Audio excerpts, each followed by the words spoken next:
c'est. Je suis avec la libraire des Châtelettes, si mon souvenir est bon. Vous êtes là pour quelque part animer, aider à la réussite de ces salons des auteurs. Aussi, oui, pour présenter les livres de Geronimo Stilton et de Théa Stilton. D'accord.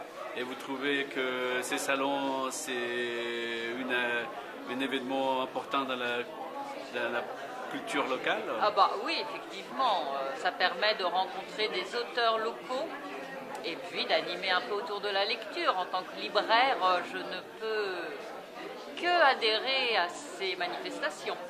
Oui.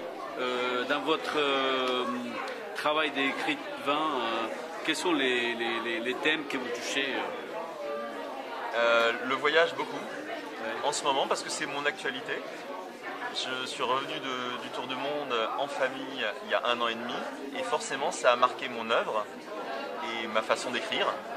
C'était un petit peu l'objectif, de changer un petit peu du quotidien et de chambouler les règles ou les habitudes établies. Et donc voilà, actuellement c'est le rêve, le voyage, la poésie. Et les voyages, ces voyages-là vous a changé? Vous a métamorphosé? Je crois que j'aurais voulu qu'ils me changent peut-être encore plus.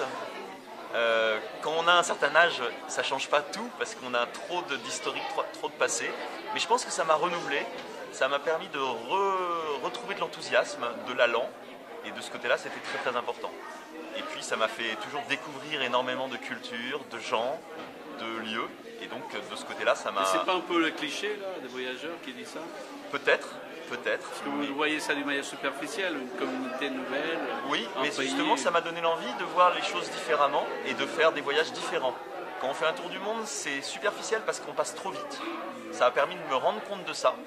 C'est comme une photo du monde à un instant T un petit peu rapide, mais ça donne envie de revenir. Ça donne envie de creuser, de passer plus de temps. Et donc ça vous fait pas peur de creuser davantage? Parce que quand on creuse la culture d'un pays comme la France, on gratte, on peut trouver des cadavres, des ténèbres. Oui.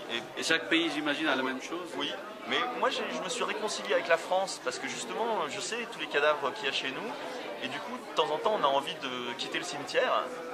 Mais il faut accepter aussi ça. Et donc de voir que d'abord qu'il y a des cadavres partout, que le monde est très beau, et ça donne envie de découvrir son petit coin de terre qui sont nos origines. Et donc ça m'a fait plaisir de revenir en France. Sans être exclusif, donc je ne rejette rien, mais oui, ça m'a reboosté. Et c'est peut-être un cliché, mais c'est la réalité. Mais expliquez-nous où est-ce que vous trouvez vos livres? Alors, on les trouve principalement sur mon éditeur qui s'appelle The Book Edition, qui est donc un imprimeur sur Internet, mais qui expédie les livres. Je suis avec Véronique Giandé, donc dans le cadre du Salon des auteurs ici à Triel-sur-Seine. Alors, quel type de littérature avez-vous à proposer aujourd'hui, madame?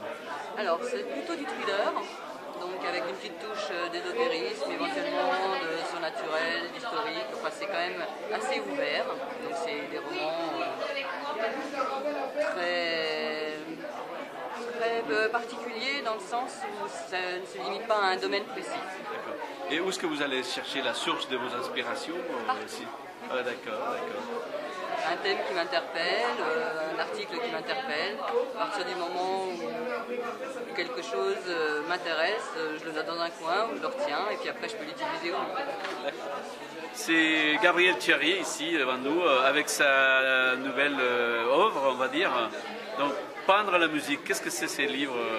Alors c'est un livre qui reprend les 10 dernières années de travail sur la façon dont la musique a atterri sur ma toile à travers le paysage. Ça veut dire que quand je suis dans un paysage, je perçois de la musique.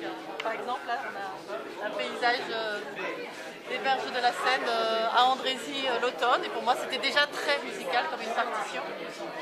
Et au fur et à mesure du travail, depuis même une nature morte que j'ai dans la cuisine, en écoutant Gershwin, la musique prend forme et prend des couleurs. Donc j'ai beaucoup travaillé. Et c'est venu comment ce mariage entre la peinture et la musique? C'est parce que quand je suis dans un paysage, oui, comme celui-ci aussi, je perçois qu'il y a de la musique. Alors j'ai essayé de savoir pourquoi je ressens de la musique. Donc j'ai commencé à travailler d'abord sur les rythmes et ensuite sur comment on peut peindre la musique. Et donc c'est évidemment, la musique, c'est une pensée abstraite, donc on tombe évidemment dans l'abstraction en peinture. Et quand je fais des recherches, je m'aperçois que la musique et la peinture sont liées depuis des siècles. Donc voilà, l'ouvrage est sorti. L'ouvrage est sorti. Et on peut se procurer comment Dans toutes les librairies, absolument. Et sur le site internet, on peut écouter les tableaux.